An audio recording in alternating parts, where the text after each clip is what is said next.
नमस्कार मित्रांनो, भोसले रेसिपीमध्ये आपलं सहर्ष स्वागत आहे. आज आपण बघणार आहोत पावसाळ्याच्या दिवसातली खुसखुशीत बटाटा भजी. हे सगळं घरात असणारं अवेलेबल साहित्य. काय लागते साहित्य आता आपण बघून घेऊया बटाटा भजीसाठी. तर बटाटा भजीसाठी लागणारं साहित्य साधारणपणे आपल्या आमटीच्या 2 वाट्या बेसन घेतलेला आहे आपण, मीठ घेतलेलं आहे, सोडा घेतलेला आहे, ओवा घेतलेला आहे, 2 बटाटे घेतलेले आहेत. सर्वप्रथम आपण बटाटा तुमच्याकडे सुरी असेल तर सुरीनं तुम्ही त्याचे पीसेस करून घ्यायचे, चिप्स करून घ्यायचे. नसेल तर अशी किसणी असेल तर अशा किसणीने आपण असे त्याचे काप घालून घ्यायचे, म्हणजे चिप्स करायचे. तर अशा पद्धतीने आपण हे चिप्स करून घेतलेले आहेत किसणीच्या साहाय्याने. किसणी नसेल तर मी मगाशी सांगितल्याप्रमाणे सुरीने तुम्ही जरी केले तरी चालतील. हे चिप्स जास्त वेळ बाहेर ठेवायचे नाही, काळे पडतात. त्यासाठी आपण हे पाण्यात टाकून ठेवायचं आहे. तर मग परत कितीही वेळाने जरी त्याची भजी तळली तरी चालतील, पण त्यासाठी असं पाण्यामध्ये घालून ठेवायचं. आता बेसन आपण मळून घेऊया. हे 2 वाट्या पीठ आहे, छोट्या 2 वाट्या ज्या आपण आमटीसाठी घरात वापरतो त्या. ह्याच्यामध्ये साधारणपणे 1 चमचा मीठ घालायचं आहे, साधारणपणे अर्धा चमचा सोडा घालायचा आहे, आणि सगळ्यात महत्वाचं बटाटा भजीमध्ये ओवा, साधारणपणे पाऊण चमचा ओवा घालायचा आहे.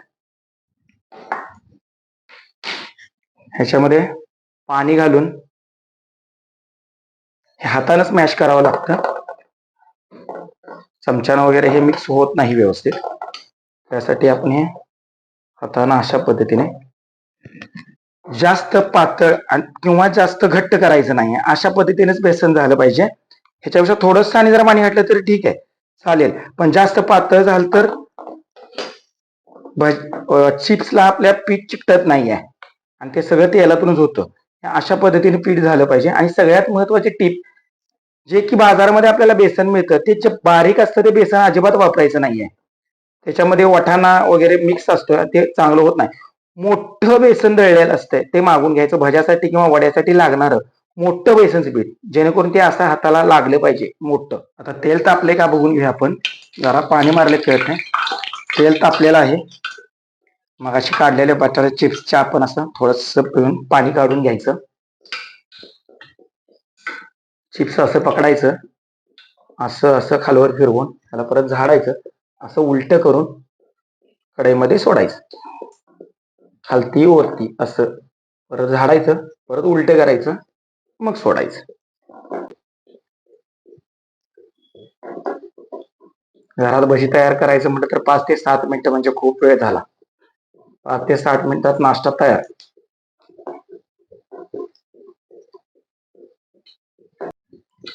थोडासा कमी तावा असतानाच भजी सोडायच्यात, नसेल तर आतून चिप्स भाजत नाहीत. थोडासा कमी, जादा कमी नाही, नाहीतर बाहेरून फक्त करपतात.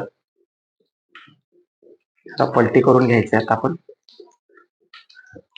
खरंच घरी बनवून बघा, 5 ते 10 मिनिटाच्या आत भजी तयार होतात. खाऊन बघा एकदा.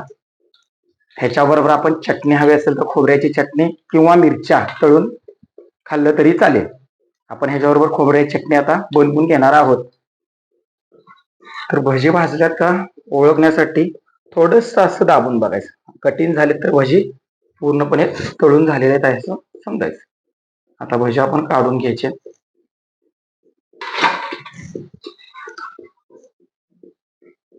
भजी आपले तळून झाले आहेत. आता आपण ह्याच्यासाठी चटणी बनवणार आहोत, खोबऱ्याची चटणी. त्यासाठी लागणारं साहित्य: अर्धी वाटी नारळाचं खोबरं, अर्धी वाटी नारळ, 8 ते 10 लसणाच्या पाकळ्या, आल्याचा छोटासा तुकडा, 3 हिरव्या मिरच्या आहेत. तुम्हाला तिखट किती पाहिजे तेवढं तुम्ही घालू शकता. 3 हिरव्या मिरच्या,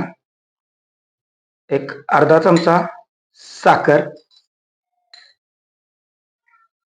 साधारणपणे पाऊण चमचा मीठ, आणि फुटाण्याची डाळ, चण्याची डाळ म्हणतात, साधारणपणे एवढ्यात हे छोटे चमचे 4 घालायचे. आणि ह्याला आता ग्राइंड करून घ्यायचं आहे मिक्सरला, बारीक करून याची पेस्ट बनवायचं आहे, म्हणजे चटणी तर मित्रांनो आपली भजी आणि चटणी, खोबऱ्याची चटणी रेडी झालेली आहे.